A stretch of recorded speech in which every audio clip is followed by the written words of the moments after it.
Hello and welcome to episode 182 of Gamers of the Lost Spark podcast.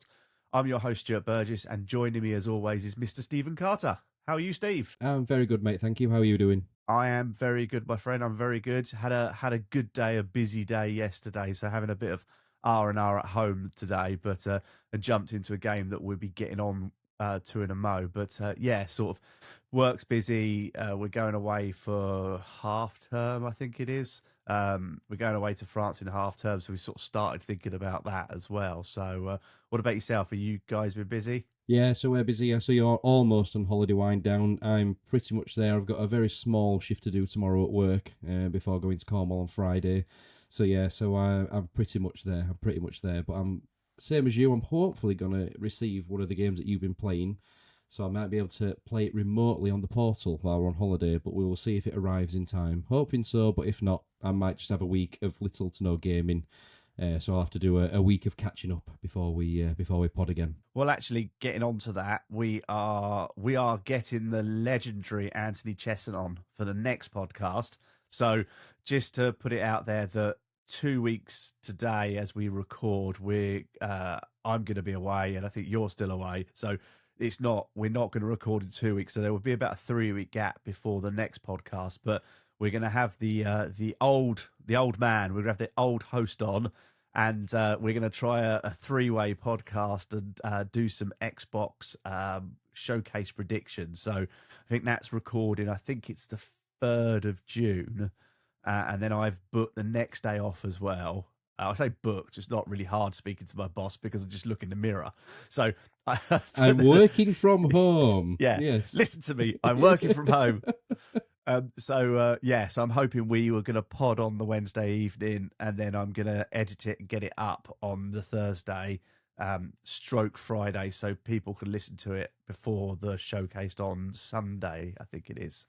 So so there'll be about a 3-week gap between when you listen to this one, if you'll listen to it when it goes live, and then when you get the next one. So apologies for that, but we're going off on some hollybobs. We're allowed a holiday every now and again. Not too many, but every now and again. And Steve, guess what? Go on. What? Hey. I have bought myself a new toy. We have sound effects. We're going up in the world. Yep, we have sound effects. We are getting down with the podcast crew. We mean business now. We mean business. So I've not been really happy with the old setup I had, because when I exported the recordings into DaVinci I use, I was getting a little bit of clipping, I believe, on my mic, my end. So I decided to get rid of those ones, and I have bought myself a Shure SM7B, which all professional podcasters use. So, all the gear, no idea. And then I've also bought a Rodecaster Duo, so the smaller one of the Pro, which I use at the office. So what that allows me to do is basically take the XLR from the mic straight into that. It also allows me to take the audio from the PC straight into that. And then obviously it also allows me to take all the all the sound effects. I'm going to stop that one. It goes on for bloody ages. I was going to say, how long is that one for? So it means that we can mix it up a little bit and bring a bit of joy into the podcast, rather than just us two waffling for about an hour and a half. Yeah, we'll get some jingles for some regular occurring segments maybe. But yeah, we might get some more messages saying just give up with the sound effects. Just leave them alone. Stop doing it. Stop it. Stop overdoing the sound effects. It's like a new toy, isn't it? It's like a kid who's got this new truck for Christmas. We must include every sound effect we can. Definitely, and I've got 4 or 5 pages of 6 buttons, so we could be here a while. Yeah. We just need a show just dedicated to the sound effects. Yeah, it's the Lost Spark sound effects show. Yeah, It's like 2 hours of sound effects. So just a quick points update. Ready? Here we go. There we go. So professional we are here. Just a quick points update, a very quick one. So previous total for my Microsoft Bing points was, I'm going to round it down, it's just easier, 726,000, and my current total is 743,000. meaning my current points value is £592. So gone up about £7 since the last time we podded, which is actually only about a week and a half, because we podded last time on the Saturday and we're now doing it on the Wednesday. I think it's Wednesday. But yeah, so, and I actually looked the other day on Bing, and it says on there, like level 1, level 2, and it says that I on average earn about 7,500 points a month, which equates to about a £5 Xbox voucher every month, just by basically playing games on Xbox, and using Bing in the morning for searching and doing my dailies. So, well, I mean, if you do anything like me, which is, I'm not an avid gamer, I've got businesses to run, so I only really play at the weekends and sometimes in the morning.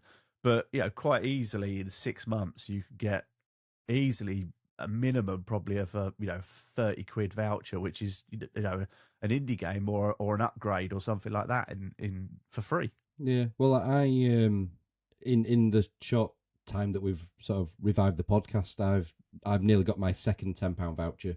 So I think I'm about 92% of the way through getting another £10 voucher. So what, we've been going a couple of months now, maybe something like that. So in that time since we've sort of kick started and really got back into a Game Pass and playing and blah blah blah, I've got 20 quid's worth out of my points, which is nowhere near what you've got, but still, just from just doing this again, I put my last £10 towards Thank Goodness You're Here. And then the games that we've got coming up this month, I could quite easily put that towards, like you say, upgrade for Forza, Lego Batman, 007, whatever it is. And it doesn't sound like a lot, but knocking a tenner off just for basically playing the games I've got already or through Game Pass, it's free money, isn't it? It's like, well, why wouldn't you do that? Yeah, and I mean, just scrolling back, because obviously we had a chat on the group earlier. I mean, Anthony just put a post up saying that his reward points value is 4,010 points. But the message was, oh man, I've just gone from 160,000 to 4,000. At Stuart Burgess, prepare yourself for the loss if you ever spend them. On the plus side, I've paid for early access of Forza Horizon 6 and bought Batman with them. So, arguably he's got 2 games there. Yes, one of those is an upgrade, but that's still a £60 upgrade.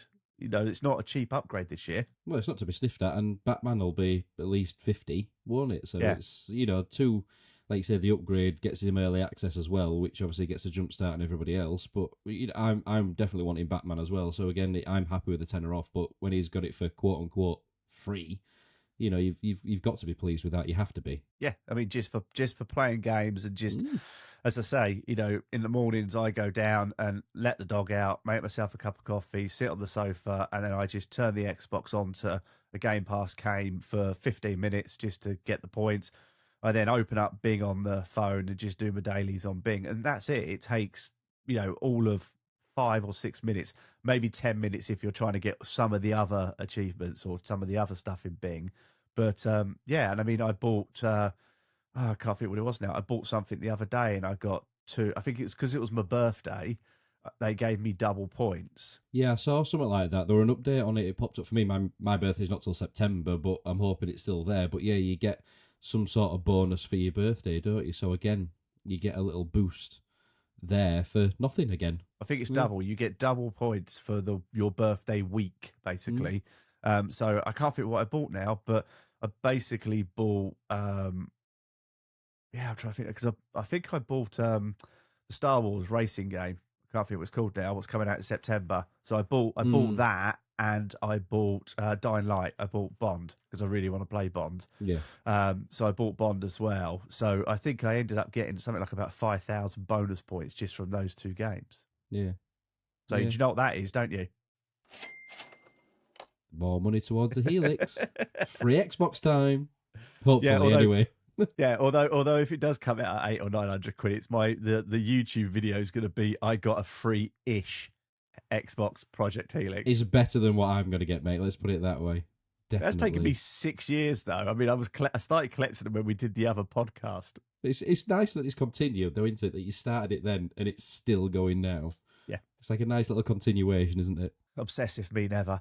So actually, say that there is. I will put a QR code up on the screen, and I'll put a link in the description down below. Because if you didn't listen to one of the old podcasts, I think a couple of weeks ago or a couple of podcasts ago, I did say that if you go in the link and you sign up for big rewards, you can earn big rewards and you can start earning vouchers towards your next game.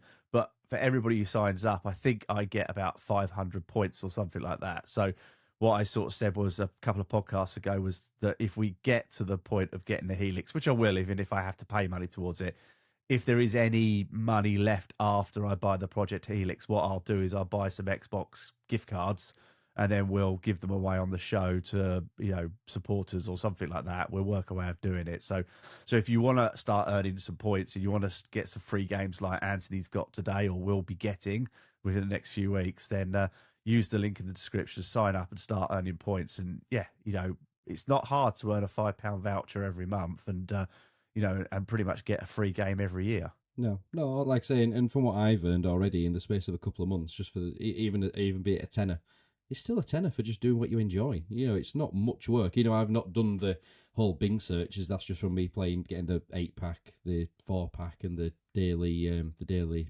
bonuses. But still, yeah, it's definitely worth it. Yeah, no, 100%. So, right, so getting on, well, we're talking about gaming, so getting on to gaming, what have you been playing, Steve? Yeah, so we touched upon it. Hold on a second. Oh. Just got to chuck another one in there. I haven't used them all yet, so carry on. I was going to say, what's the sad trumpet for? But there we go. So I played and completed Mouse PI for Hire.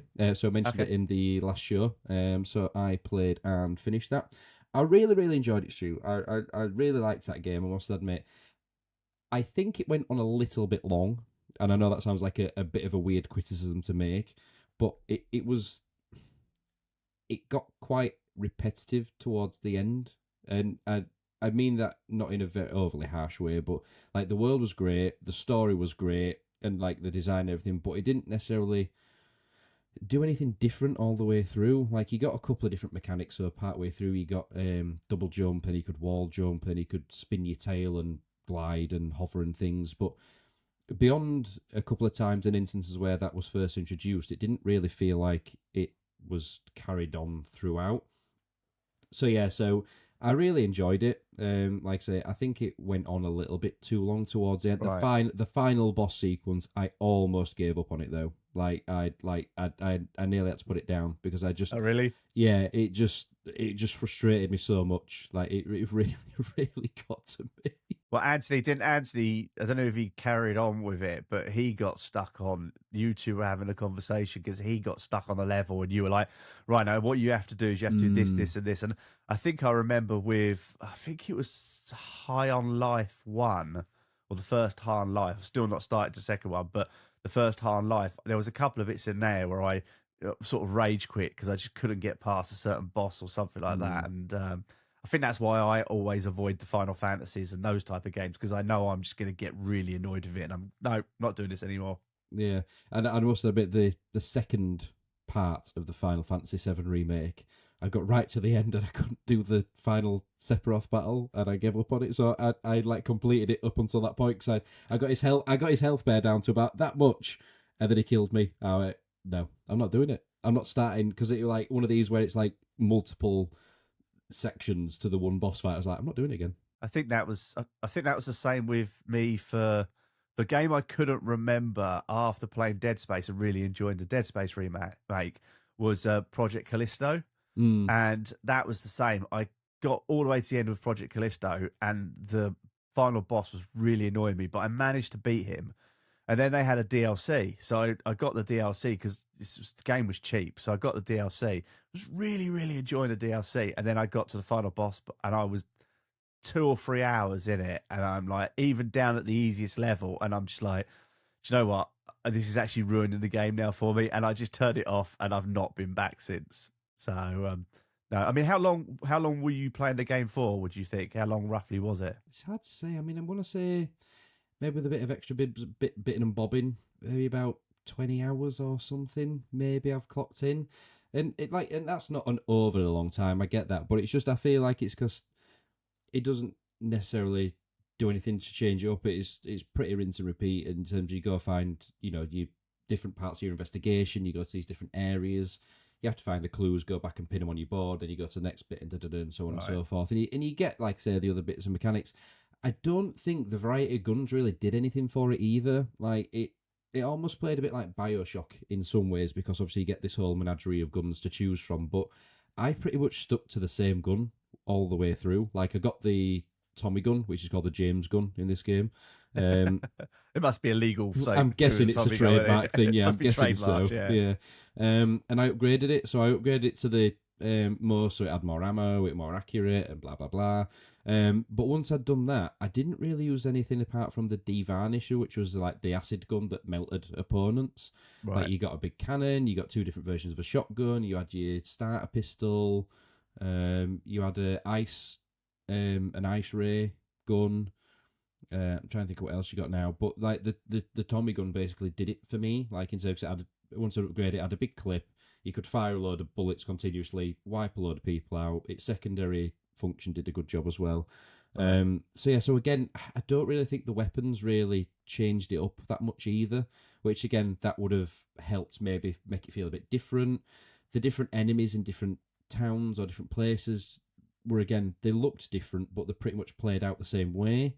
And a lot of them, much like the boss battles, it felt like it just tried to overwhelm you rather than like you failed because you didn't understand it or you hadn't got the pattern. Yeah. You hadn't figured it out. It felt more like, we'll just chuck a shed load of enemies at you in the hope that it just overwhelms you. And again, I played it on the easy setting, as I do with pretty much every game these days. Um, but yeah, it just felt like you got swamped with enemies rather than your choices were poor. So yeah, I enjoyed it. This is just me sort of nitpicking, I guess, in some ways, because I overall enjoyed it, and I'm really glad that I bought it. I questioned its value at the start when I went to pick it up, because again, I'm that sort of tight Yorkshireman as I am, and it was 25. If I was being really critical, I'd say at 20 quid, I'd be probably like, yeah, worth it. I know it's a fiver, Yeah. but I don't know if it's psychological or what. But that 25 quid just made it feel a bit. Is it worth getting it for 25? But on a tangent that we haven't got this as a news story, but I shared it the other day. The guys who developed it, it's sold so well that they've already got their investment that they put into it back. So it's clearly sold very, very well. Yeah, I think they've put. Funny enough, we both thinking the same thing because I just went back to the story and yeah, it was Eurogamer on Instagram where it says, vintage Disney style a mouse PI for hire has been a big success, selling nearly 750,000 copy and recouping the money they spent on the game, which is fantastic. Yeah, it's great news. In a time in an industry, I guess, where there's a lot of negative news that we see around, it's nice that that has happened and they've managed to recoup their investment. So it'll be interesting to see if we see a second game, if we see any, add-ons, expansions, DLC for it. I like to think there'd be another one. I'd like to think Hmm. so. I think it's quite an open ending in some respects, that it could quite easily carry on. The story's not really rigid. It could quite easily carry on. So again, I'd like to see another one in the future. Whether it comes to Game Pass, I don't know. But yeah, I think it yeah, will. yeah. It's got Game Pass sort of game written over it, but then there's been a few games like that, I think, that I've looked at buying or looked at getting, and I'm like, no, I'll wait for it to come to Game Pass. I'll wait for it to come to Game Pass. And I've waited for so long, it never came to Game Pass. And I'm like, oh, look, I'm going to have to buy it. So, Mm. but your other game you played is a Game Pass game, wasn't it? Yes, it is. Yeah. So the next two, to be fair, and the third one we'll talk about together, which is a Game Pass game. But yeah, I played Trepang 2 after that one, which again it didn't. I saw a couple of reviews about this one. So this has been out 2-3 years now, I think, before it's finally Right. come to Game Pass. So I checked it out a little bit before I played it. So yeah, it's a bit my vibe. So it's first person shooter. Very much my wheelhouse. I love shooting games. Albeit, again, it's very frustrating in many ways. So it sets you out. So you're Subject 106. So you're an experimental super soldier that's been created by this company called Horizon. They're trying to make super soldiers, loads of genetic experimentation, blah blah blah. You get rescued by this other company to obviously prevent this from happening. They don't like it, and then they set you against this Horizon company. Okay. So you break out from them at the start. So you break out from this Horizons center lab, whatever it might be, and it starts off sort of like really sneaky, really tactical. So you like stealthing, you're grabbing people from behind, you're taking them down stealthily. You got two abilities, so you can go invisible for a short period of time. So you Right. can sneak around people and change positions and things. And you get a slow mo option or ability to slow down time. I So like a a bit bullet like time that type of, bullet yeah, time, yeah, yeah. that sort of thing. So yeah, so again, when you're in firefights, you can slow down time and again try and take multiple enemies at one time. So it kind of feeds it like it's going to be this tactical shooter. And I was playing it like that to start with until I realised that you can't actually aim down the sights of any weapon that you've got. So you're basically firing from the hip at every single gun, Oh, right. and it took me ages to realise it, but I'm like, it doesn't want me to play this stealthily or tactically at all. It just wants me to run into every single room, shoot everybody in the face, and just run around like a maniac, like shooting and blowing everything up as quickly as possible. It sounds like my type of game. It really does. That sounds like my type of game. We'll get onto the one I'm playing at the moment, but sometimes I just like a game which I just pick up. I suppose that's why I quite like Fortnite, or I haven't played so much of it lately, but that's why I quite like Fortnite because I know you aim down the sights, you could do it, but you could just run into it, pick up a gun, and Mm. just start shooting, and you don't have to be overly tactical. So Well, that's it. And there aren't times where it kind of played a bit tactically that you could use your abilities to do it. And it changed a little bit when you could dual wield later on in the game. But again, that felt really weird because you literally got an injection that was a dual wield injection, like to allow you to dual wield. And it's like I have to inject myself with this ability, like the injection was the dual wield injection, and it's like, come on now, that's a bit on the nose, isn't it? Really. you can imagine them all sitting around the table going, right, guys, so how do we get this dual wield mechanic? I Mm. know. Why don't we just inject it into them? Because it's this Yeah, sort of biohacking type thing. well, that's it, and it made it feel like that. Oh, you might get these, you might get more abilities as it goes along. No, that was it. Like maybe a halfway, 3/4 of the way through. It's quite a short game, maybe 6, 7 hours at the most. But yeah, it was very much. If you ever played Time Splitters back in the day, Yes. Yeah. or like old school Call of Duty games, is it gun game where you just basically ran around, you swap guns, and every time you killed somebody, you upgrade to the next gun. Da, da, da. Because Yeah. it was very set piecey in terms of you ran into a room, enemies came in. There were certain bits where you had to like hack servers, and then again, waves of enemies had come in, so you were just like running around, killing all these people. A few boss battles, which were pretty easy to take down. Use your abilities and what have you. But there were a couple of moments where you were just getting swarmed with enemies. You got a sniper rifle at one point, which you could aim through the scope, but again, it was like, well, what's the point? Like, what's the point of having a sniper rifle? Everything is close quarters. Like, there was one level that you could shoot people from afar, but everything happened inside, in closed rooms, in closed corridors. So the sniper rifle just felt irrelevant, Right. pointless. Yeah. So yeah, so it were pretty short and sweet, like I say, 6 or 7 hours, just for a short run and gun, literally the epitome of like running and gunning, firing from the hip, very high intense, high octane. A bit like Black again from PS2 Xbox era, where it's quite, everything, there were certain bits where you could, like the environments sort of fell apart and were destructible. So just for a bit of no nonsense, no thought required, just shooting the hell out of everything. It works, and it goes towards your tally on your Game Pass total. So Well, and I think, and again, it's one of those games that you probably would not have played it if it wasn't on no, Game Pass. So it is perfect for that type of thing. yeah, definitely. And I thought it would go more down the line of the Thea games from the 360, because again there was some sort of supernatural elements, because obviously this company were messing about with genetics and so on and so forth. It'd throw these supernatural elements of you. There was this monster. One of the bosses was Mothman, so like an amalgamation of these people and experimentation. Outside of that, there was little to no sci-fi or supernatural elements to it. It's like, well, if it played more into that, then maybe Yeah. again it'd have a bit more of a hook. But it were almost like there's this monster, you've escaped from this monster, you never see it again. It's like, right, okay, like is this going to come back at any point? No, No, no, it no, doesn't. Nope, no. no, it don't come back. No. So again, if it had more of the supernatural element, a bit like Fear did, Again, that might have boosted it a little bit. I'm glad I played it, but again, just to sort of switch your brain off, just shoot everything in sight.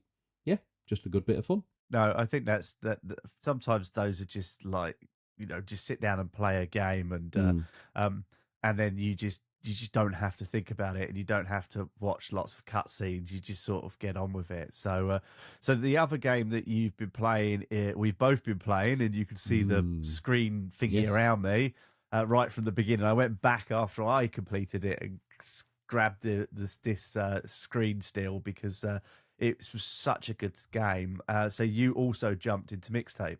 Yeah, and I think everyone's pretty much played it. Yeah. You, me, Anthony, everyone, and I think everyone's just unanimously glowing about it, and the entire gaming world seems to be as well. And it's rare that everyone seems so unanimously in favour or in love with the game. So again, going to Game Pass, it was just a no-brainer. Again, very short, 3 hours. I think I completed it one sitting. I played it on Sunday in about 3 sittings, but yeah, it was about about 2.5 to 3.5, depending on Mm, how achievement huntery you went during it.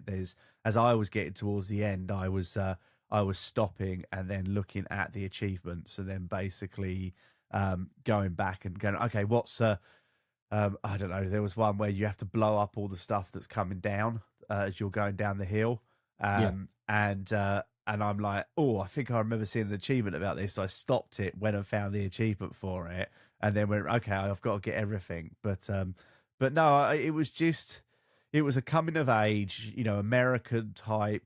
People are going off to university. The three of them are splitting up, but as the name suggested, it was based around a mixtape, and it was like tracks from the 70s, the 80s, the 90s, um, and yeah, I mean, I want to go back and play it again because I want to do it this time with my headphones on rather than my TV speakers. But it was just as you said, it was just a really nice game. It just was a really good looking game, and it just came up with some cool little ideas, like that explosion level. As you're going down the hill on your skateboard, you're sticking your fingers up, you're flipping the bird, and that's what's blowing the things up. And then Mm. towards the end of the game, there's a scenario where you're making fireworks go off, and you're doing this with your hands like an orchestra sort of thing. And it just came up with some really, really nice, and with the kissing scene, really weird things. yeah, yeah, that was. I'm glad there was no more of them in there. But yeah, it's such a really great story, and I think it kind of not touches a nerve, but it kind of resonates with a lot of people in terms of everyone's been through that. You as you grow up, you go your different ways. You fall out of touch with people, and you don't want this sort of time of your life to finish. And the soundtrack is phenomenal. It's so perfect. And again, if people think back of times of their lives, like the people that they listen to, the bands, the songs, everyone will have this was a soundtrack of my summer of X year or X time.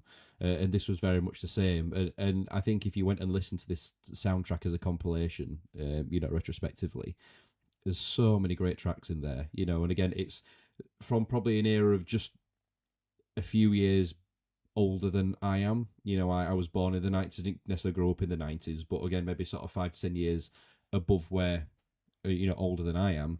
But again, it's sort of that reminiscent of the times of when tapes were around, when Yeah. CDs were around. You didn't have smartphones, you didn't have, the internet and. There's one bit in it which I absolutely loved, which was they took the pencil and put the pencil in the cassette tape Yeah, and yeah. rewound it.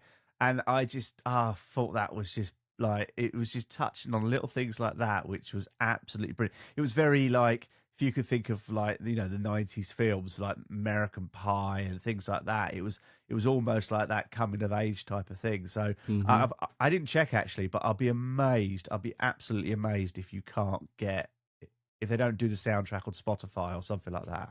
Yeah, I will be very shocked if it wasn't. But like you say, just that era, it just makes me think how, think how good life is now, but also retrospectively or subjectively how bad it is. Like just Yeah. that naivety of having this sort of limited technology. Pete, you were out on your skateboard, you were out playing, you were doing this, you were doing that. You had cassettes, you had CDs, you had this. You weren't sat.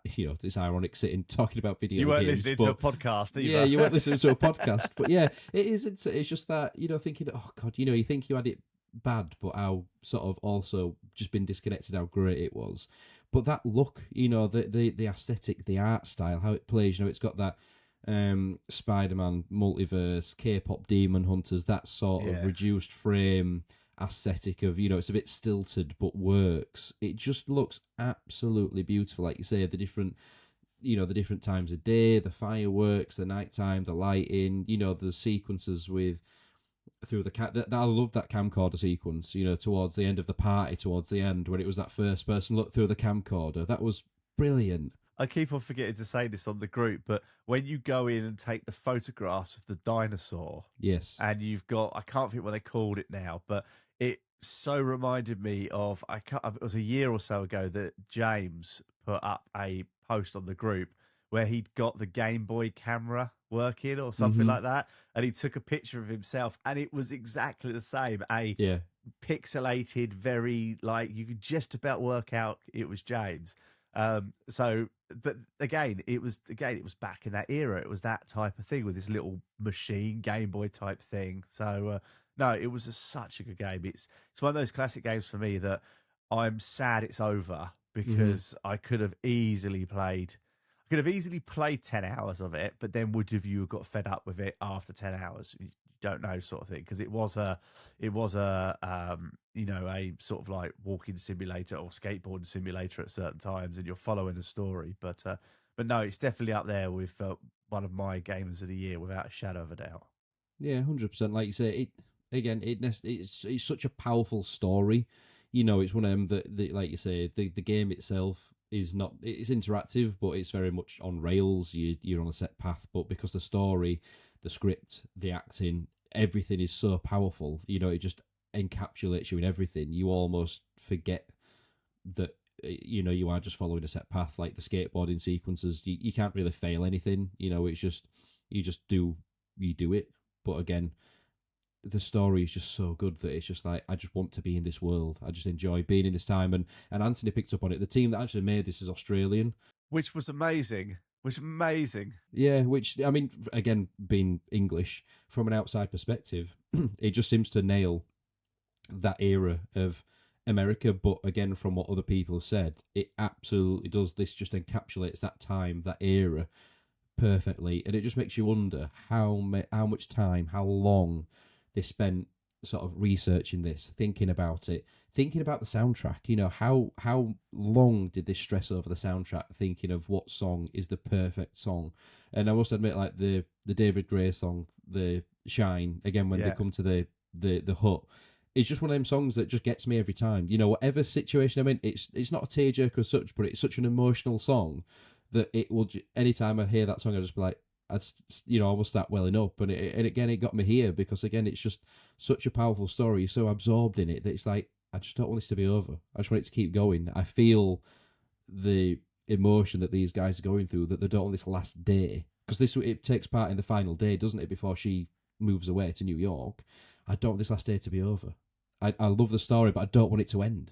And without giving the ending away, at the end, and it is quite poignant. I think Oh, Anthony that said, it ending. brought a tear to his eye. It's so powerful. Like that, I said to him, it's so hard hitting. It gave me goosebumps at the end, and I'm like, wow. Like just again, something so simple, just like, oh my god. Like that's like one of the most like impactful endings of a video game I've seen in a long time.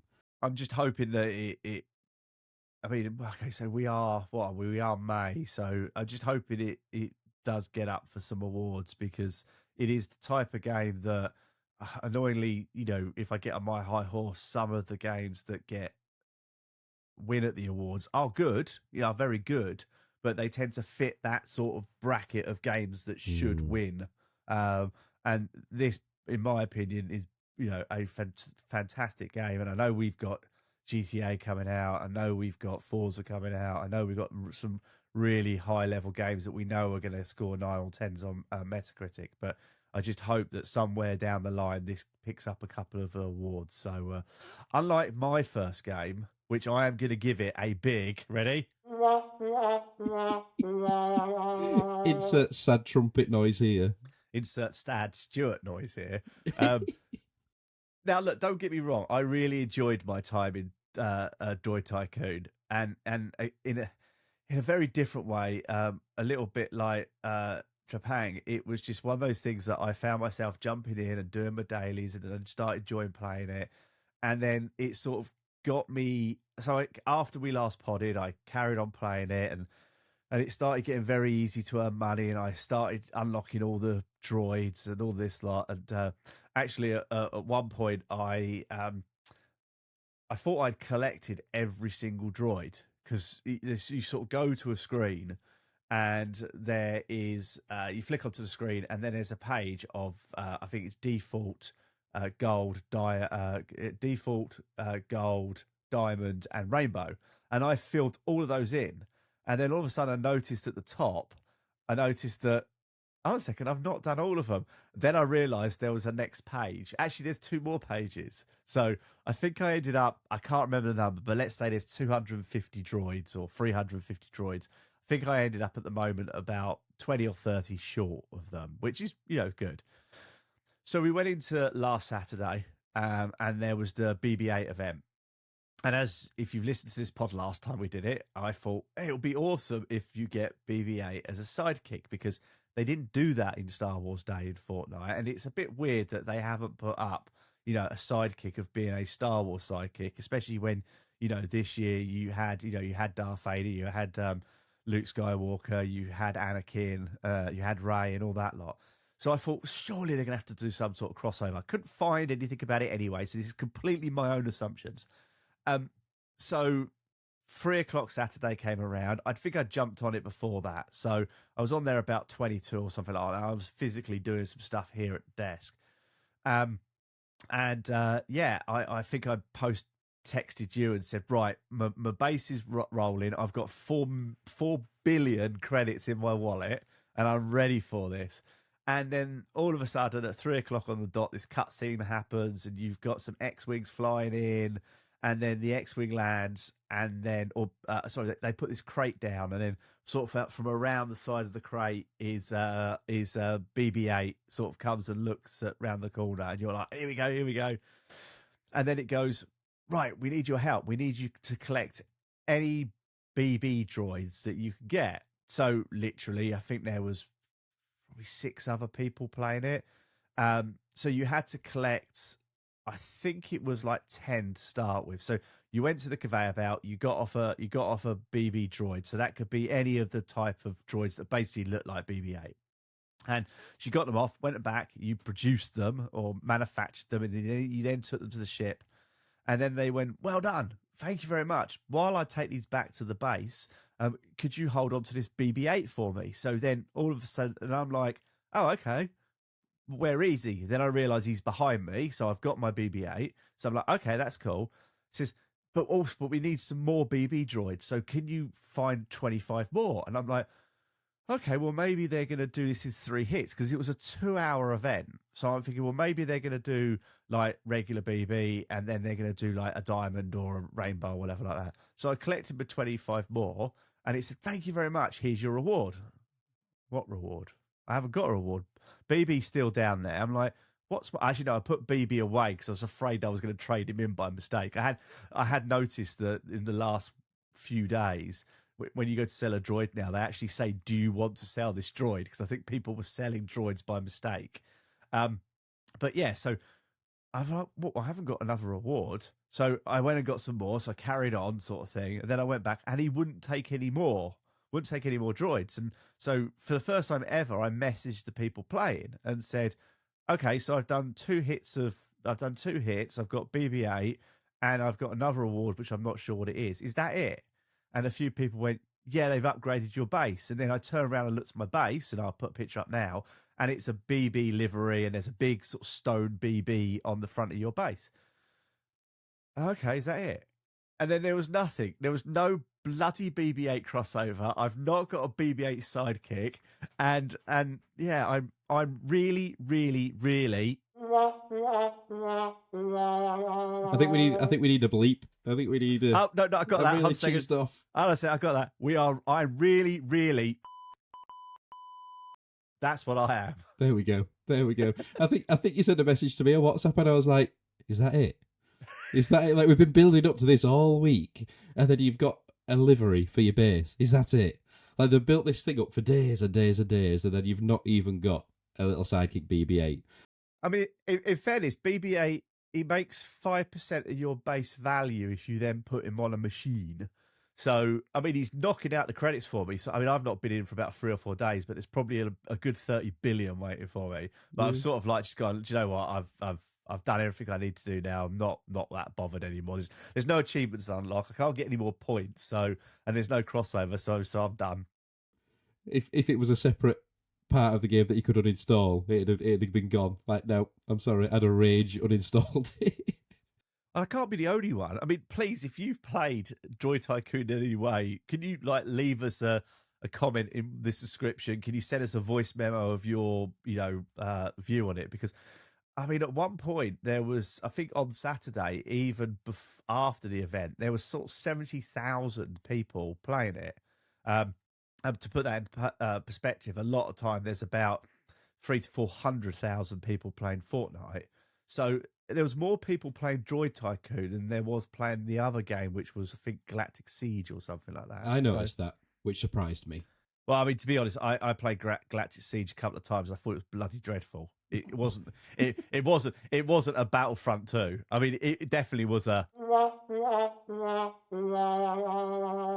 I mean, it was just like, I don't like this, and so I went back to me. I went back to me Droid Tycoon, but yeah. So there's got to be other people out there who are a bit miffed like me and wanted me BB-8.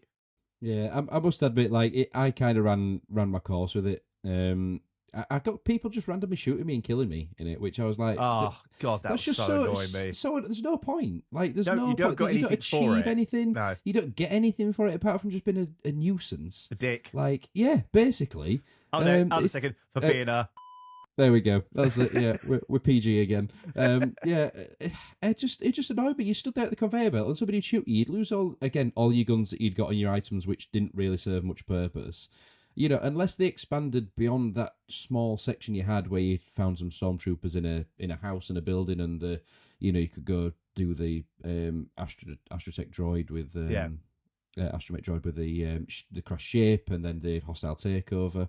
It was very finite, once you'd done it a few times, it was like, okay, I've done that now. Right, I'll just leave it for a few hours then, shall I? And then come back and do it again, which, yeah, I liked it. It's just a bit of a spin-off. I think it could be, like you say, it could have been more expansive, and the whole build-up for the BB-8 is the reward is you get a BB-8, you get a whatever, Well, and do you want to know? You want to know the funny thing is, because like my business brain kicked in. I thought, well, because after the event finished, the X-Wing flew away. And what was actually quite funny, the game was really struggling. I mean, the Xbox 360 down here is a brand new one. So, it's only literally a month old. But the pixelization of the area around the conveyor belt, because there was so many BB droids going around. So when the event finished, the X-Wings took off, and then there was this little teaser. And then it said, next event in 24 hours. So I'm like, oh, okay, so it wasn't an event. Was a daily event, which is now going to happen on Sunday as well. But I don't know what, I was doing something, and I thought, oh, do you know what? I might just jump in again and get another BB-8. So I jumped in again. I think it'd been going for about 20 minutes or something like that. So I jumped in, got a couple of BB droids, went up to the guy, and the message was, thanks for your help. We've got all the BBs we need. And everybody else was running around getting the BBs. But because it remembered that I was there yesterday, it wasn't going to give me another one. So, yeah. Thanks for that, pal. Cheers. Thanks for that. But glad I hung in there. Yeah. But no, I mean, I enjoyed it. So it was slightly... But at the end of it, it was very much...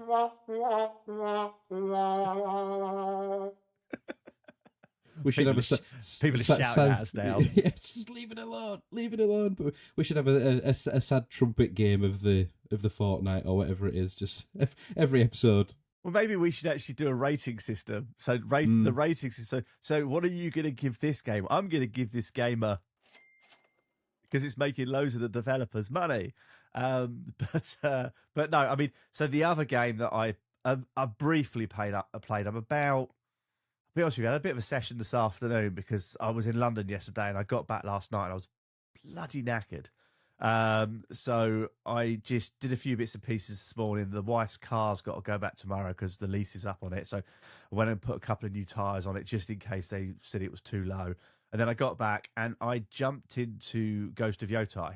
I think I'd had a chat with Anthony on the group, and he said, look, you can pretty much like forget about Ghost of Tsushima because it's good, but it's not as good as Yotai. So, yeah, I mean, I'm enjoying it. It's Assassin's Creed, fundamentally. It's Assassin's Creed made by Sucker Punch on the PS5. I mean, it looks stunning. I mean, Anthony keeps on whispering in my ear, go and get a PS5 Pro, but that ain't happening.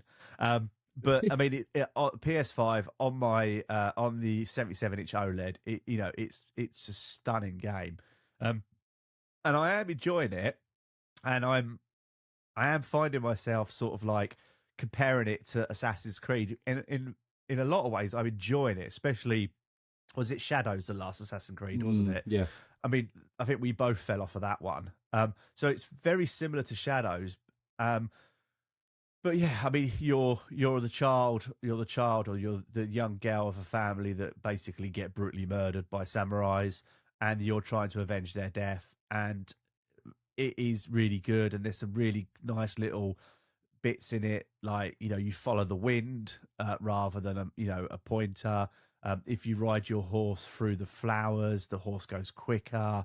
Again, it's stunning. There is a really annoying, and it's really really annoying me, where you're training and you're chopping through bamboo, and you have to do like L1, L2, up, down, left, right, square. And as a always PlayStation person, I keep on having to look at the controller and go, all right, which one's that again? Which one? Which one's R1 and R2? Because I'm just no, I mean, I can't really give it an opinion yet. I am enjoying it, and I jumped back on it after taking the dog for a walk tonight for about 45 minutes. I do feel that I'm following a story. There's a few too many cutscenes for me. Like you bump into people randomly in the middle of a field, and then they start a fight with you. But there's a whole cutscene before the fight starts, and you're like, oh, I can't even skip the cutscene. So I am enjoying it. It's a stunning game, and I think Anthony had about 35 hours on the clock when I looked on PlayStation. Told me how many he had.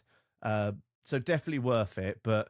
It still cost me 60 quid, even though it's quite a few years old now, isn't it? Yeah, well, this is it. And I played Ghost of Tsushima and Assassin's Creed Shadows, and I must admit, Shadows I ditched quite quickly, I think. I didn't really get the vibe of Shadows, I must admit, of all the Assassin's Creed games that I've loved in the past. Really looking forward to the Black Flag remaster, I must admit, on a side tangent, but yeah, so Shadows I didn't enjoy. Tsushima, did I finish it? I can't remember if I finished it, but I played a good chunk of it. I enjoyed it, but I didn't necessarily get into it as much as what everyone said. But then Anthony said, just like you said, forget about Tsushima, just play this one instead, a superior version of it. I've got it on the way. I've got it coming from Boomerang, cool. my rental subscription, that service that I've got. So I'm hoping that lands tomorrow. They've sent it today, so I'm hoping the Royal Mail do the magic, and it arrives tomorrow. So then I can install it, get it ready, and I can take the Portal away with me, so I can play it a little bit while I'm away. Because, like you say, a game that takes 35 hours to complete, maybe I'd need to be chipping away at that like pretty much every day. I don't get sessions where I can play for several hours at a time very often, so I need to be doing a couple of hours a day on that one. So I'm hoping to play a decent chunk before we pod next, because it'd be nice to get back on the PlayStation and play something on there. So I'm hoping that it is that jump from Tsushima and the improvement of it. Like, I know it got a lot of praise critically and from gamers and other podcasts as well did Tsushima. Like I say, I enjoyed it. I didn't necessarily rave about it, but controversially I say that about a lot of games that are really well received, and I'm just like, Well, and again, right. I think at the end of the day, I think if you're, I understand that people read reviews because they don't potentially have the income just to willingly buy a game, which, I'm certainly not in the camp where I'll willingly buy a game. There's a very small part of me which is, might not even get GTA when it comes out. What? What? The only reason I will is because I know it won't go down in a price, and we do this Ever. podcast. But if it wasn't for the fact of us doing this podcast, I may not take it on straight away, or wouldn't have taken it on straight away. That's it. I've lost about half the viewers now. That's the clickbait title for the pod there. Stu will not buy GTA 6. There we go. I'm gonna buy Pokemon Pocket 5 and Yeah. forget about GTA. No, Unbelievable. That's crazy talk. but no. I mean, I'm enjoying it, and it's definitely a game that I'm glad that I've picked up because, as I say, it is a stunning game. And the more I get into it, when I'm sort of, by the time we come back, I mean, obviously I won't be taking it away with me because I can't take. Well, I could take the PlayStation, but that won't go down well. No. So I'm going to take the ROG with me with Forza Horizon 6 on it. Oh, so jealous. Yeah, so that's coming with me. But no. So I am enjoying it. I mean, I've downloaded a few other games on Game Pass, which I've sort of gone, look, do you know what? I'm not going to play at the moment because I want to play this and I want to get deep into this. So it's good, and I think you'll enjoy it. And yeah, it's. I hate to say already it's much better than Shadows. I just did not care for Shadows at all. So, but right. So, getting off of the games and onto the news. But before we get onto the news, please don't forget that you can rate, review, subscribe, comment, all of those bits and pieces wherever you're listening to this podcast. As I mentioned in the last show, now we also have the ability for you to send us a voicemail. So you could basically record a voicemail and send it to us on the link in the video and on the podcast. And Steve, we have actually had, not a voicemail, we have actually had our first email from an avid listener, viewer, probably listener because he's back in the day one. Yeah. So so Derek, thank you, Derek. Derek came through about a week ago, I think it was now, and he sent us the following message, which was brilliant, which was like, just wanted to drop you a note to say how great it is to have you back in my ears again. The energy, laughs, and deep dive into gaming I've really missed, and the new episodes have been fantastic. So we're obviously doing something right. One thing I've noticed is that it's been a lot of Xbox talk recently, which I'm all for, but that's him saying it, not me. But to balance things out, I'd love to hear your thoughts on the other side of the fence, where the grass isn't. No, over the last year or two, what have been your standout games on Nintendo Switch and PlayStation? Anything that really surprises you, stuck with you, or you think listeners might have missed or shouldn't miss out on? Keep up the brilliant work. It's great having the Lost Sparks crew back again. All the best, Derek. So thank you, Derek, first of all, for that. That's really, really awesome. Thank you very much, because we sit here chatting to ourselves, enjoying it. So it's good to hear that people are back from, especially the old days, they're back and still listening. We've got at least one listener, which is great. So he'll write again next week, say, pack it in with the sound effects. But yeah, it's great. Thank you, Derek. Appreciate that. But yeah, it's nice when you, even just that little, even just, a like on whatever platform, just a comment like that or a message, it just makes you know that people are listening and enjoy what you're doing, because otherwise it sounds a bit like you're shouting into the void and never hear anything back. It's like, did they enjoy it? Did they not enjoy it? I don't know. But yeah, it's great. It's really good. So, and hopefully to provide balance, we will be providing a bit more PlayStation talk once we've played a bit more Ghost of Yotai and things. So I think it's just how it's fallen, isn't it? There's so much going to Game Pass and getting back into it and so on and so forth. And then there's the change in leadership and all that lot. So where, Sony have been really quiet and Nintendo have been Nintendo, really.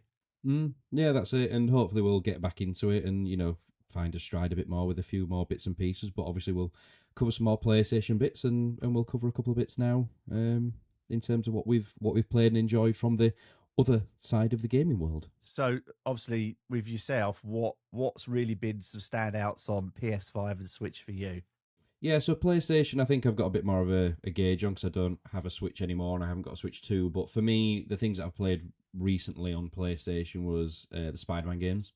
Okay. They're great. I think it's, my little boy, he's Seb, he's 4 next week. He absolutely loves Spidey and his amazing friends. and he's having a Spider-Man themed birthday. And I haven't played this. I didn't play this with him. He was a bit young at the time. But I think Spider-Man's not had its real time in the sun when it comes to video games. You've had the Batman games and so on and so forth. Spider-Man's had a bit of a rougher ride. It's nice that Spidey's had his time. Has found his. He got into his swing, shall we say? And both games. Hold up. Oh no, wrong one. Oh no! Oh no! He's bottled it. No, He's bottled it. Start again. That's it. We'll have to start again, Stu. I can't find the right one now. So anyway, carry on. As we were. But yeah, like both games are just fantastic. Absolute coup for Sony and PlayStation to have these games exclusive for them. Loved it. Brilliant. That opening boss fight with Sandman in the second game. Fantastic. Such a massive spectacle. And just being able to swing through New York and practically be able to go through the entire city from the get-go and swing around and go and explore. It's again, not on a Pro, but on a normal PS5. Just looks stunning. So again, I can only imagine what it looks like on a PS5 Pro. But yeah, the combat's really slick. It's really, really punchy, really hard hitting. Massive map for you to go and explore and do some other bits and pieces, find bits of story. I love the switch between Spidey and Miles Morales, and the two different stories and how that merges and blends together, and then how they combine and your powers combine, and you can do different, powers of Spidey and different ones of Miles, and so on and so forth. Brilliant, absolutely love it. I think they're two absolutely must play games for the PlayStation, absolutely. And the other ones that I didn't put on the list, but I will mention, the two Final Fantasy remakes. Final Fantasy VII was pretty much the game that got me into gaming, as a lot of other people of my age. Absolutely loved it. When they first said they were remaking it and it was going to be this open combat, open world style like Final Fantasy's gone towards, I haven't played a Final Fantasy game probably since 11, really, or was it 12 or 13 with, was it Lightning, the female lead character on 360? When it switched this open world, I've, open, not the turn-based combat, I've not really played them, so I was very, very cynical, but I understand why it kind of had to be that way rather than the old school way, and it works. Like the amount of love that's gone into the recreation of that game, the fact that it's coming in 3 segments, the environments that they've brought to life, the story, the characters, the soundtrack, the sound, again, absolute iconic soundtrack, Final Fantasy VII, like, it just going back to those parts of the game again, the slums, the Golden Saucer, that sort of thing. I could sit and listen to that soundtrack all day. Like, it's, again, just such from my childhood, that the fact that they've gone to such extremes to make one game that maybe back in the day could be completed in maybe 15, 20 hours, could be easy 30, 40, 50 hours per section of this, per part 1, part 2, part 3. I don't know if I've had a release date for part 3. I'm not sure. I don't know if we've had that yet. But again, absolute must play for me if you've enjoyed Final Fantasy VII at any point or played it during your time. And the one thing that I really, really look at from buying a Nintendo Switch 2, if I could afford one, is Donkey Kong Bonanza. Right. My nephew, he's got a Switch 2, and he's got it, and I had a brief play on it.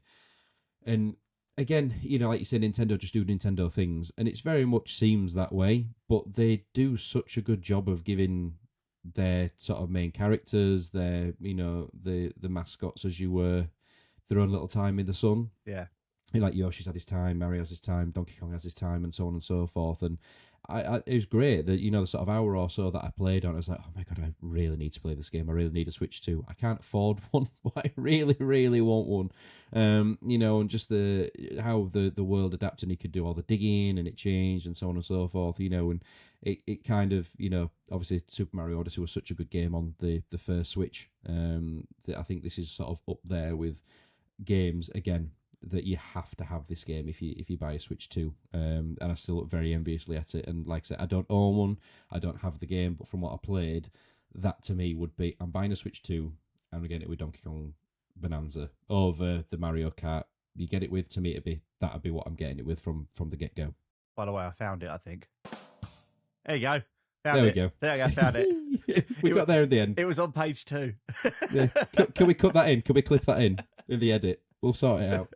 So for me, really for me on Spider-Man and that as well have been standouts. But I don't know. For me, what I've really spent the time and really enjoyed with the PS5 has been Astrobot and Sackboy.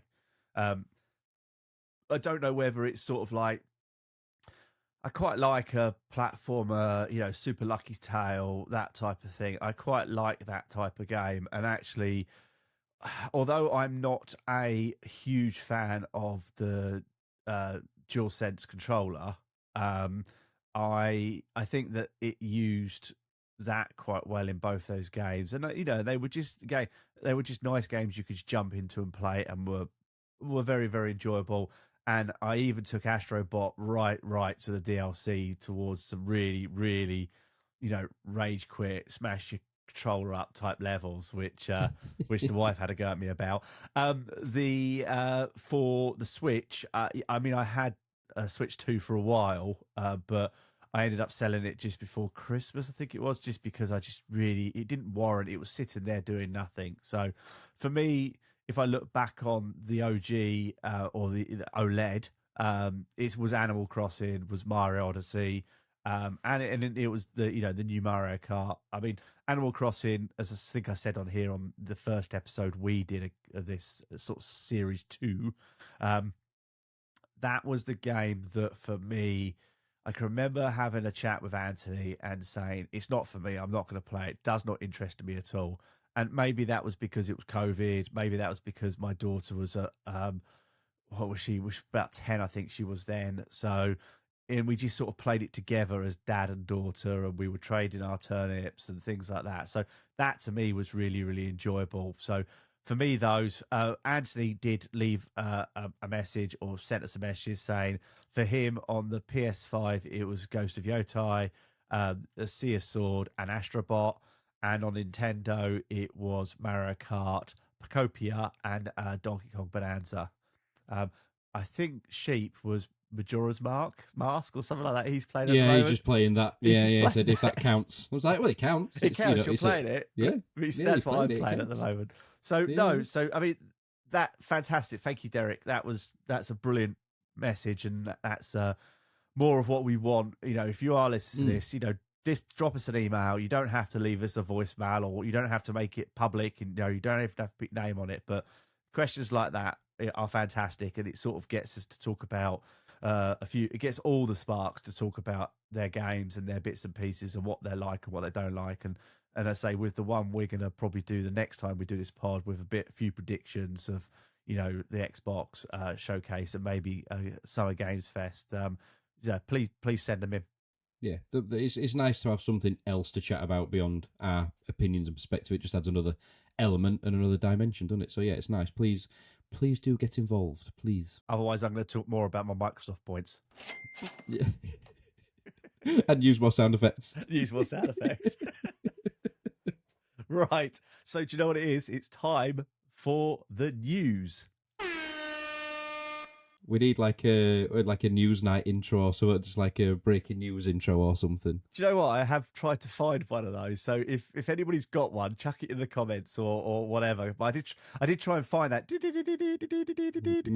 But I just, for the limited amount of time that I had this afternoon to do it after playing Ghost of Yotai, I haven't found one yet. But I promise you, we will get another sound effect in there. Yeah. Don't kind of funny just make the noise with their mouths or something. They do something along that line. Don't they just make the noise? Yes. So they've always made Kevin, I think it is. Kevin's always done the a baker's dozen. Right, so on to the news. So the first news story, which actually the first two news stories are from me. So, but the very, very first news story, if I bring it down, is about Steam. So Valve is releasing four different Steam machines. So taking this story off of geekygadgets.com, why Valve is releasing four different Steam machine variants. Valve is set to introduce four distinct configurations. So this is all speculation at the moment. 4 distinct configurations of the Steam Machine, a compact PC designed to merge flexibility of PC with the simplicity of game consoles. As highlighted by Deck Ready, these configurations cater to a range of gaming preferences, both at 512 gigabytes and 2 terabyte storage options, which are with or without a bundled controller. This lineup ensures gamers can choose the model tailored to their needs, whether prioritizing storage for extensive gaming libraries or opting for a controller inclusive package for a media or a bit of both. They are also stating that exploring how Valve's reservation system aims to address stock shortages and scalping, making sure there's a fair access to the limited 20,000 units available at launch. Gain insight into pricing adjustments influenced by rising component costs, with models starting at £700, which I'll get onto in a minute, but I didn't think was actually that bad. Because people were saying that's dollars. People were saying about $1,000 they were thinking. And considering how these changes might impact the Steam Machine's appeal. So basically, they've done, actually quite like this, they've done sort of like a TLDR takeaway comments. So Valve is launching 4 configurations of Steam Deck, options from 512 to 2 terabytes with or without controller. A reservation system will ensure fair access to the 20,000 units at launch, with a 1 per customer limit to prevent scalping. Price adjustments due to rising component costs placed on Steam Machine at the premium. The 512 gigabyte model starting at $700. And a big surprise for me, especially with the price of storage going up at the moment. So 512 at $700 and a 2 terabyte at $750. So $50 more. The Steam Machine combines versatility. Yeah, we've already talked about that. So what they're looking at is the Steam Machine will be offered in 4 configurations. So you've got a 512 gigabyte, at least a terabyte then, that'd be a lot more expensive, model with a controller.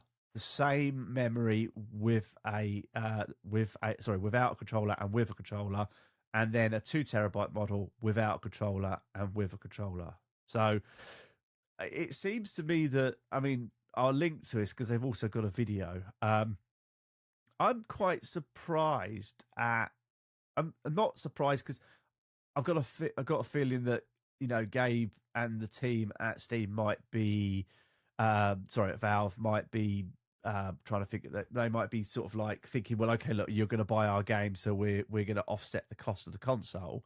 But I'm actually pleasantly surprised with it being $750 for a 2 terabyte. What's your thoughts? I mean, yeah, I mean, it almost seems that apart from obviously the availability of the machine, but to me, for the $50 or whatever that equates to in pounds and pence, you just get the big version. Like, surely most people will be hankering for that because you are getting what four times the storage for an extra $50. So it seems like you'd do that, and obviously I'm assuming it'll come with the new Steam controller that's just launched. Yeah, I believe which so. Obviously that again, I'm guessing that's without the Steam controller. I'm guessing that's going to be an increased price with the controller, but again, bundled with that, with the unanimous feedback on it that it's received. I don't know what other controllers or what other device you'd be able to use with it. To me, it makes sense to buy it with the controller and the extra storage. The price seems reasonable to me, you know, in considering that everything's going up. Obviously, PlayStation just announced it's increasing the price of the PS5. Nintendo have done the same with the Switch 2. You know, what's the Pro now? The PS5 Pro's north of that or about that now, isn't it? Around that sort of I mean, money. It's $900 now. Something I think like that, the Pro. So it's, you know, considering if you look at that, have we, I can't remember. Have we had actual specs, either speculative or confirmed specs for this yet, in terms of what it's actually going to run at, what it contains? I don't think so. No, I think this is, for me, this is all I've seen on it. Is that, I mean, I did hear a report the other day that apparently a container of a load of stuff had come into the country, and they'd used the wording console on it, but they were saying that the Steam Deck has the word console on the import documents, but they were like, that's a lot of Steam Decks of something that has been around for a while. The only thing what I'm just like, I mean, obviously a lot of the stuff that we are surrounded about is American, is in dollars and that, it does seem concerning that, I mean, if it's 20,000 units for America, I can see that. But if it's 20,000 units globally, or let's say America and UK, that's going to be as rare as, rocking horse. Hold on a second. To get a hold of. Yeah, that's the only thing I was going to say is that where's that spread? How's that distributed? And like say, I can't see it being a mega seller. I imagine it's going to be popular. It'd certainly be an entry for me to jump onto PC gaming in the living room. For me, like the little unit that it's going to be, the little cube, that'd Yeah. be perfect to me have on the desk just as an option. And especially with like Steam sales and stuff, with how notorious they are for cheap games. Again, just to pick up some cheap games and play as an option on there. It's definitely how I would play a PC. I'll get into PC gaming, rather than having to build it myself or upgrade it and blah, blah, blah. I can see a lot of people jumping on board from that perspective, especially if it's cheaper, which it seems it's going to be than the next generation of consoles. Again, whatever specs it's got and whatever capabilities it's got, I'm not sure. But that seems quite reasonable by today's pricing, certainly. So it'd be enough to intrigue me whether I'd buy it instead of or as well as the next console. That is subject to whatever comes out. Like I said, the cost of the next consoles will be the big deciding factor of that, I guess. I mean, I think if the thing is, if Helix, for me, if Helix comes out, obviously a year, I mean, more than a year in front of us now, and it's got Steam capabilities on it, then the Steam machine for me is a non-goer. Mm, There are some games, like I've seen a few streams of them, few people playing. Is it video game simulator? No, not video game. Video store simulator. So like running a mm, Blockbuster. yeah. Um, that really intrigues me. I quite like the idea of that type of game. And you just, I think I was watching Mike and Andy on Kind of Funny play it. And I'm like, oh, that's quite good. And then, of course, I looked on Switch, I looked on Xbox and PlayStation, it wasn't there. So there are a few games like that, especially when you have the Steam sales, that I'm like, oh, I really miss out on those. Hmm. But even for me, who could be very whimsical with his money at times, at £700, let's say, if it is that, or £750, that's a lot of bloody money for something that I'm going to play an indie game on that's going to cost me £4, £5.99 or £10.99. So I yeah, I don't know. I mean, I might buy it just for the sake of the podcast, of course. That's what I tell the wife. Um, but at the moment, I think it could well be that I'll wait and see what happens with Helix, and a little bit like Apple Vision Pro.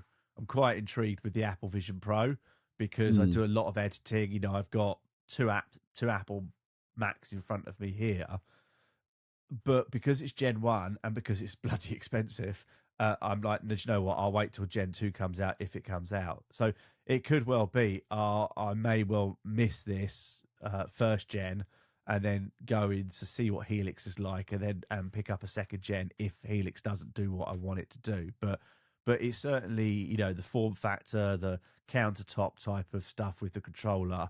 I think it's going to be a good little seller for them.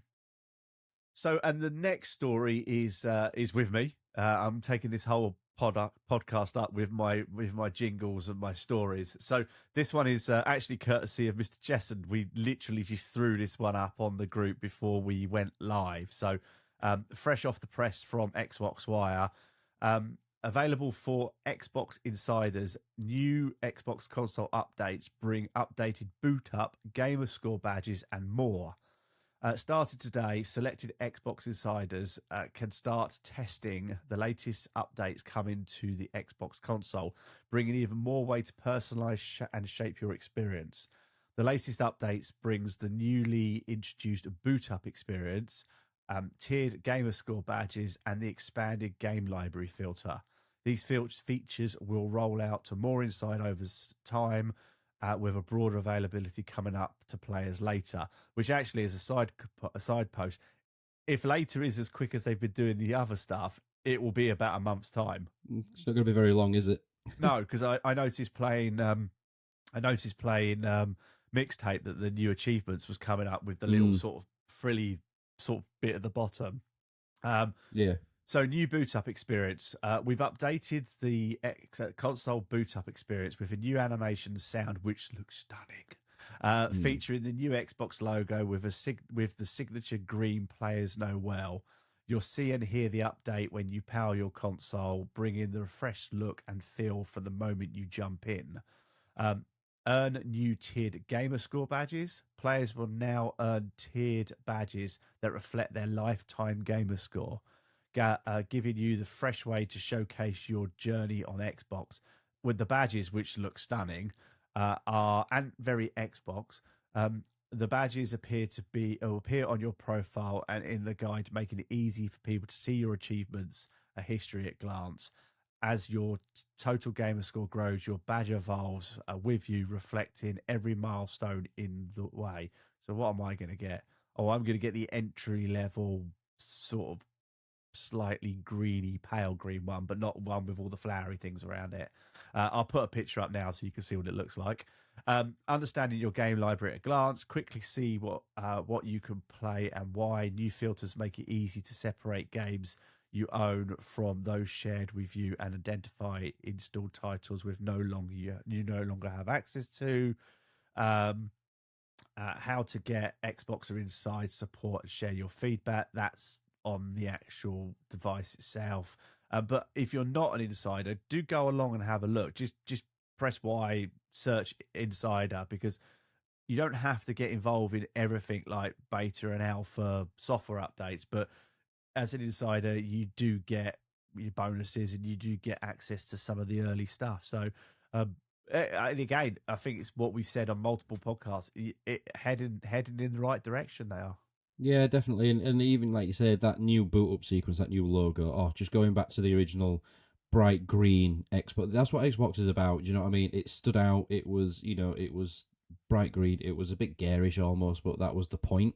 It was, this is Xbox. This is who we are. And it's going back to that, from the preview that we had. Again, really happy, really like it. And it's these silly little things, isn't it, really, that people like in terms of the things for the gamer score, how long you've been a Xbox Live member or Game Pass member, just these little badges, almost little badge of honor. I've been here since whatever, or I've clocked up this amount of whatever. It's just these little things that people like, do you know what I mean, that make it unique to you. It's not just a rudimentary figure of X amount, right? You've got this little badge or... It's nice when you go, because quite often, sometimes if it doesn't pop to say I've done my dailies, I will go into my profile and then I'll go into rewards and it pops up like, you were what's it, like 20-year plus gamer on Xbox, you were in the Xbox arcade era. So to get more of these little badges and these little things, and I know,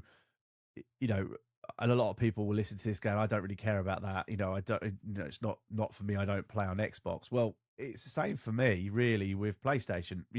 I've got trophies popping up, and yeah, I quite like seeing the trophies pop up, and it's nice when you get a bronze or a gold one pop up. But for me, as a more of an Xbox gamer, they don't bother me that much. But I think for Xbox, it's just, that boot up screen is very Xbox. It's very OG,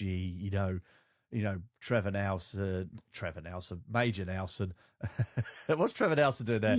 Major Nelson back in the day, hit the stories he was saying about when they was in the initial Xbox office, and it sort of takes you way back to the early days of Xbox. So no, I'm really, really excited about that coming, and I'll jump on my console a little bit later in the morning to see if I have early access to it. But so right, the next story, which is still about Xbox. Sorry, Derek.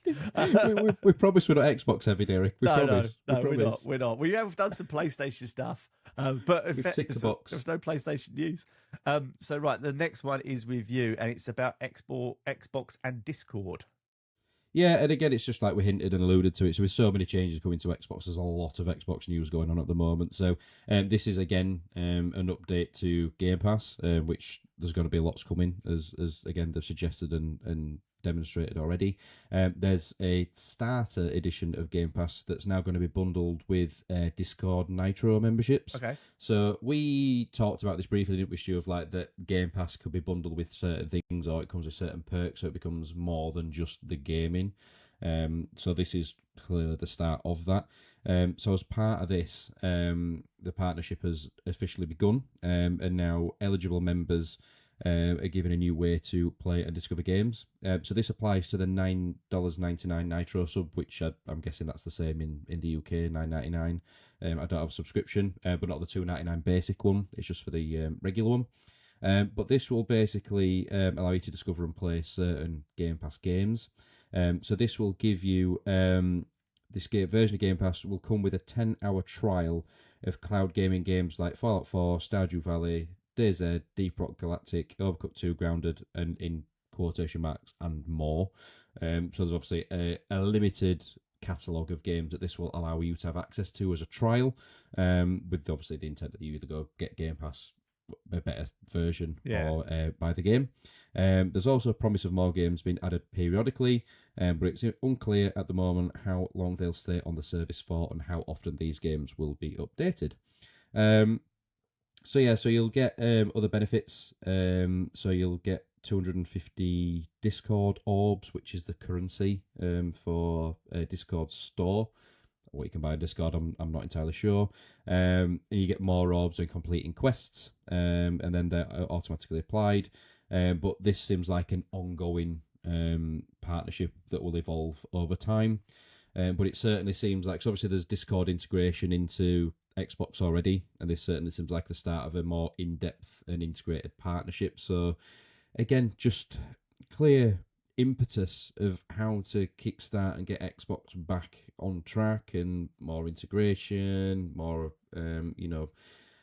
listen to people, I guess, in terms of making it more accessible, getting it in front of more people, and so on. So yeah, I don't use Discord really myself. I'm not a heavy Discord user, but for those people that are, it's nice to have the perk that I can go jump on and have a 10-hour trial of these games. Some games you might even be able to complete in those 10 hours. Do you know what I mean? I guess, in some capacity.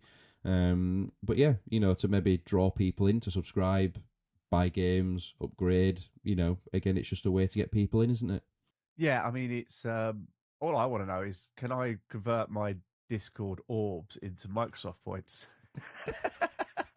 Is there a conversion rate going on Yeah, here? how many Discord orbs do I need to get for a Project Helix? It might take me a few years, but no, I mean, as I say, I've jumped into Discord a few times because I think there's been a few groups on there that I've been part of. I think I've jumped into XB2 group a few times, and it's a bit of a community and that. But no, I think this is a good start. I think for me, doing collaborations with this and maybe platforms like Netflix for maybe a similar thing is a much better route than going down, or you could play Xbox on your LG or Samsung TV, because someone who installs TVs quite a number of times, there's so many apps on there, and unless it's a paid app which is front and center and quite often on the outside of the box, people just don't think about it or know about it. So it's sort of a wasted thing, where I think this actually going for the gamer, at the end of the day, Discord is used by gamers. So going for the gamer and saying, look, you might be a Steam gamer, you might be a PlayStation person, but look, why don't you try this? It's included in your subscription. Look at Fortnite Crew with us or with me. Never really played Fortnite until it came to Game Pass. So I only can see it as being very positive. Yeah, definitely. And I didn't even think about it. You said Netflix. There's obviously the Netflix gaming side of it, and the same with Amazon. Do they still, or they've dabbled with it? But again, if they could come to some sort of agreement there, well, we'll be a gaming partner or provider for your gaming side of it. Again, if you could merge or blend the two subscriptions together, again, you're targeting the gamers or the people on the existing platform that will be interested and bothered about taking a subscription up at least. Well, I mean, Luna, especially, in this country, really isn't something people. I don't even think in America people are really using it. Obviously, Stadia got canned by Google.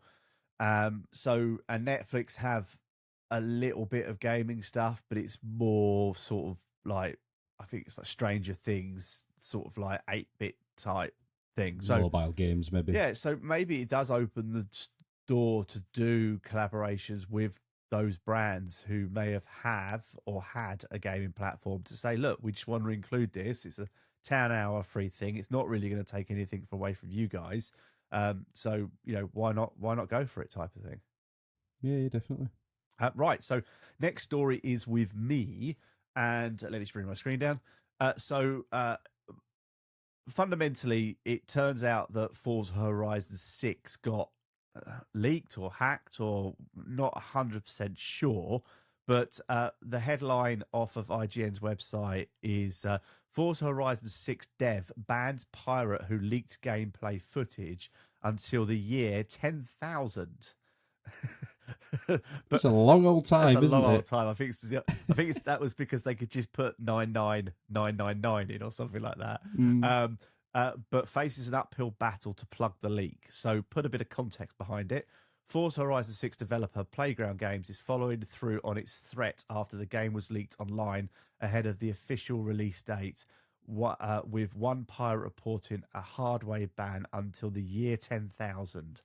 Overnight, the Microsoft-owned studio threatened to ban anyone it found had access to leaking the build of the Forza Horizon 6, whilst denying it emerged a result of a Steam preload issues. They stated, "We are aware of reports that a build of Forza Horizon 6 has been obtained prior to its release and can confirm that it is not a result of a preloading issue." Playground said it in its statement, "We are taking strict enforcement actions against any individuals found accessing this build, including franchise-wide and hardware bans," so bricking your Xbox. We encourage fans to sit tight and play it when it releases officially on May the 19th. Reports first emerged over the weekend when 155 gigabytes of Forza Horizon 6 files were spotted on SteamDB 4 days ahead of its early access and 9 days ahead before the full launch. This suggested that the files were made available unencrypted on Steam prior to the potential load error. As they go, there is a lot more to this article. So basically, go on to IGN and have a read of it. But yeah, I mean, they've just banned someone. I mean, rumors were that that person just closed that account, YouTube account, and went on and did another YouTube account or another Xbox account or something like that. But at the end of the day, they will track and they will ban you for it. It actually does make me question about playing it at 1 p.m. tomorrow because I think there is the well-known trick of changing the time on your X, which apparently Anthony didn't know, which I was quite surprised. But it comes out at midnight everywhere geographically. So the first countries to get it will be New Zealand, will be Auckland in New Zealand, and they're going to get it at midnight or a minute past midnight on between Thursday and Friday, which equates to 1 o'clock tomorrow afternoon in the UK as we record this. So I did put up and go, I'll just change the time on my Xbox to New Zealand and then I'll play it at 1 p.m. tomorrow. But after seeing this, I don't think I'm going to do that. I'll just wait until Friday and do what I was planning on doing. Yeah, I think I put in our group, I was like, you'd have to be stupid to do this, wouldn't you really? Like, fair enough if you want to access it early, but to blazingly go on and stream it and play it online, like, you just dicing, you're just asking for trouble out, and I've just read the article saying that I can just keep doing it again and again and again, they can't stop me, which I'm guessing is the potential the person's downloaded it on PC, so if they've got the files installed, they could just play it on multiple different accounts, maybe, I'm guessing. But yeah, it's like, it's one of just wait. Just wait. Like it's 4 days. Like this is what, like, you can't, nothing's a secret anymore. Like nothing, like everything always gets leaked. There's no secret announcements. Like the old Xbox. Oh, one more thing. Every there's always someone that's leaked something somewhere. It's like, just, there's very few surprises in life. Just let us have the moment. You know what I mean? Just I don't want to watch it. Because that intro sequence of Forza is always like such a showcase. I don't want to see it. I'm not bothered. Like I really don't want to see it because I know it's going to be epic. Well, I was literally about to say the same thing. Was that I've not watched, apart from the official trailers that went out when Xbox showed them to us.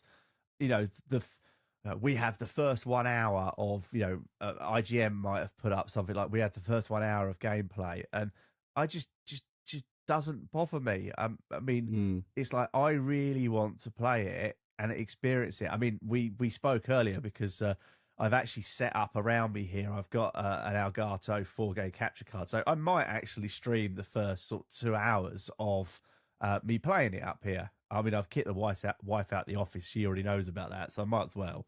Um, but for me, I just want to experience it. And I know a lot of people want to watch it through other people's eyes, or they may not be in the position to be able to buy it. But it's just the amount of dross and the amount of just things like this, that it is just like views and clicks, and they want to look at Instagram and see they've got 24 million views.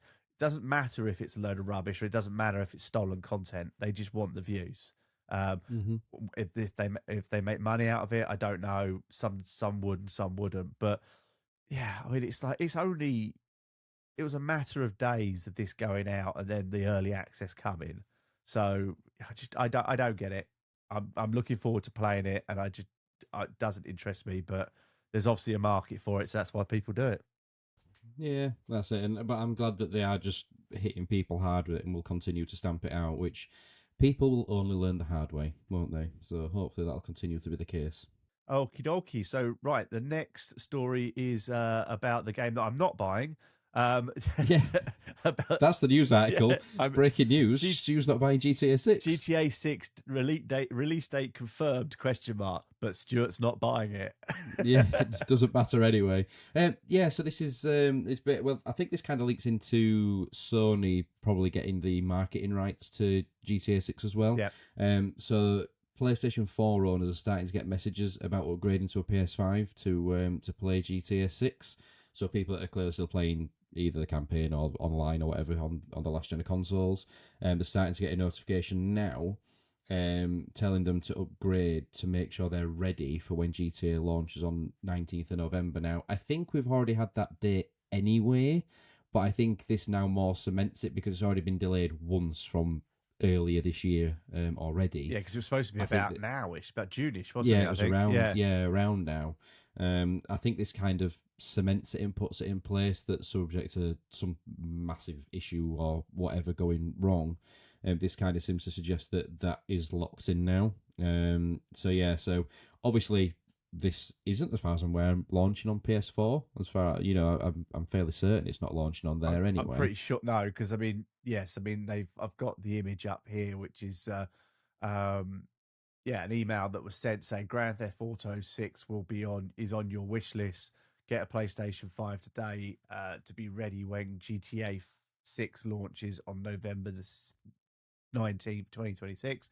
Shop PlayStation 5 consoles. So it is certainly looking that way, and I haven't heard anything about it going on to Xbox, the Xbox, not Xbox One, but the last Xbox. But it, which is fine. I mean, I would be surprised if they tried to squeeze it on there. They did it last time, but yeah. So it is literally going to be PS5 and Xbox, no Switch, no PC.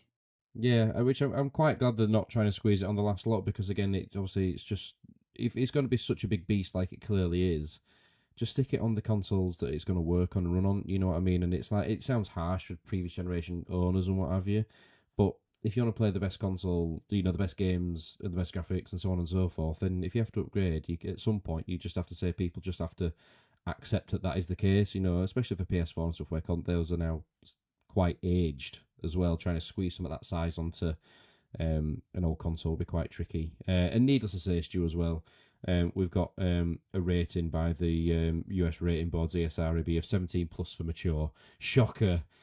I literally was just reading that. I just was reading. And that's not all, though. Over the weekend, we've also seen additional marketing materials confirming that the game has a rating of 17 plus maturity by the US ratings board ESRB.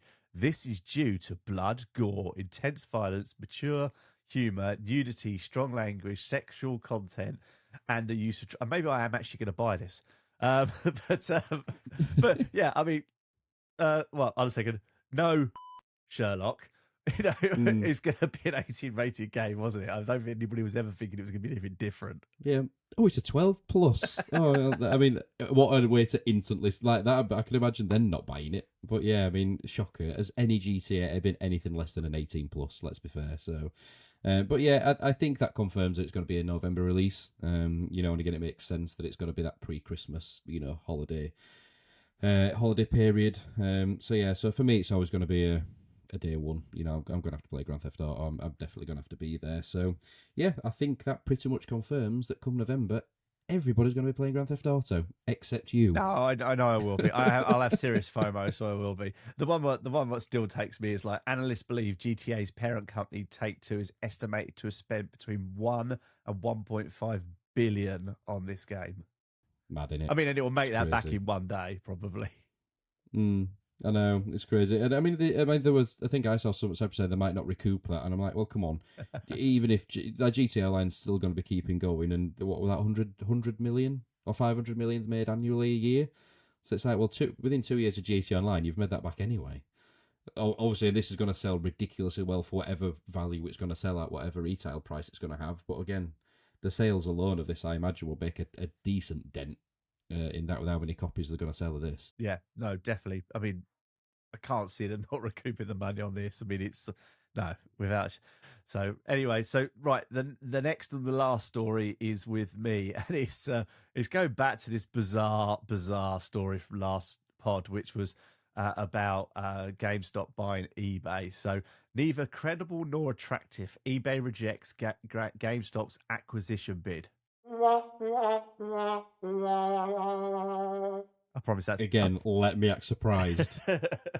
eBay has rejected an unsolicited 56 billion offer to purchase the company put forward by the retailer GameStop, calling the bid neither credible or attractive. GameStop announced its intent to purchase 100% of eBay stock at $125 per share on the 3rd of May 2026. This price is 46% above eBay's record share value on February the 4th, 2026. However, the bid is not taken seriously, blah, blah, blah, etc., etc. The one thing I'm just going to get to not waffle on about this pointless story was the retailer saw a spike in its share price in 2020 when GameStop became the meme stock. Again, if you've not watched the Netflix documentary, watch it. It's brilliant. With thousands of individuals purchasing a stake in the company just as it was predicted to fold. Ryan Cohan was one of the key figures of the movement during the period, purchasing a 12.9% stake of GameStop before the end of the year. Known as the Meme King, he went on to become CEO in 2021, opting to not take a salary. Here we go, ready? Opting to not take a salary from his role, but instead receiving 9% stake in the company. Now, I've also heard I can't find it on here now, but basically it was something along the lines of if he gets GameStop to a value of, I think it was 100 billion value, which, hey, surprisingly, eBay's valuation was 100 billion, or the combined valuation was 100 billion, then he gets a bonus or he gets a reward of, I don't know, $1, 2, 3, or $4 billion or something like that. So we're now starting to see that actually the reason for this whole thing going on is purely from a point probably to whack the share price up, to make it look attractive, get GameStop to be 100 billion company with the acquisition of eBay, which then releases a nice fat juicy bonus for him. I mean, you make it sound so cynical, Stu. You mean Never, he tried to do it for personal and financial gain? I fail to believe that. never. I won't have it said. But yeah, it just goes to show you, doesn't it, that when you dig a little bit deeper to these things, there's clearly a reason behind it. I mean, to be fair, if someone said, if you can get this and I'll give you $5 billion, I'd be like, all right, then, let's give it a go. Who You, can we you buy? gotta, yeah, you got to do it, aren't you? Like, you got to do it. Like, 5 billion is not an amount to be sniffed at. So, yeah, I mean, it's good that eBay is just like not credible or attractive. Like, it's basically just like, go away. Like, no, this is not happening, which is quite a decisive and surefire answer that in it. So yeah, it's like we said at the time. It just came out of nowhere. It made no sense, and it clearly keeps making no sense. So yeah, I'm surprised that this hasn't happened. Yeah, no, well, I think, yeah, I mean, can't really say anything more than the fact of that I didn't think anybody thought this was a real proposition. when we talked about it, or when it started to break after we did the last pod. So, but yeah, so we'll see in 3 weeks' time when we do the podcast with Anthony about the predictions. We may well skip the news and have a brief conversation about what we're playing and what we predict, just to not make the podcast 7 hours long. So we'll catch. Buckle up for that one. Yeah, so we'll three-parter. We'll catch up on the next one. I mean, look, I mean, today, as of recording, we're 1 hour and 42 minutes, which is, I think, a record. So I'm going to have to edit this down again. But that is it. That is the podcast for this week. Thank you for taking your time to pod with me again, Steve. Where can people find you on your social media platforms? So I'm SteakCarter91 pretty much everywhere: PlayStation, Xbox, YouTube, Instagram. SteakCarter1991 on TikTok, albeit there's not a lot on there at the moment. But yeah, any version of SteakCarter91 or 1991, you will find me somewhere on the internet. Excellent.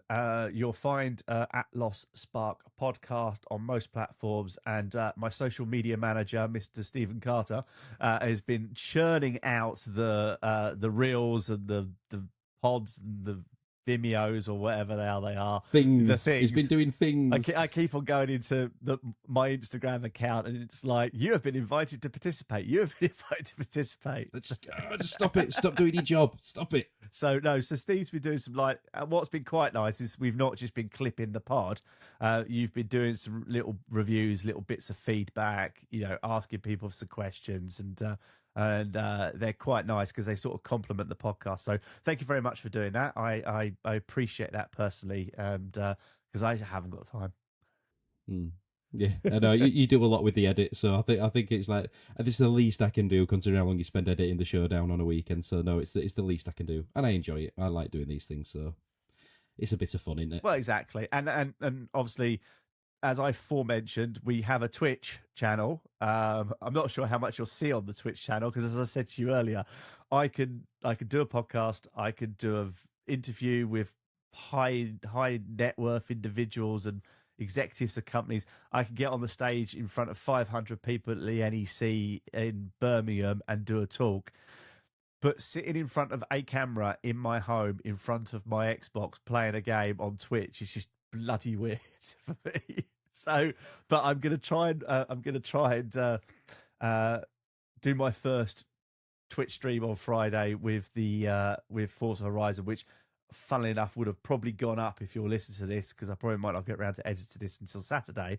But so yeah, at Lost Spark podcast on all platforms to follow us. Me, myself, and I am Mr. Stuart Burgess on social media. And as I say, if you've got any feedback for the show, drop us an email like Derek did on hello@gamersoftheLostSpark.com.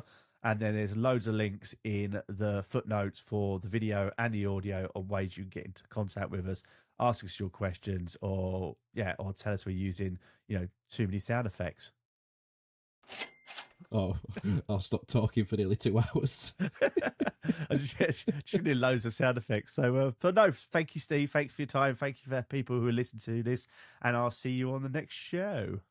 Yes, thank you for your time, mate, and thank you for listening. And I'm looking forward to the next show with Anthony. So yeah, stay tuned for probably, like you say, the marathon show that is the next episode. Oh, well, one more thing before I go.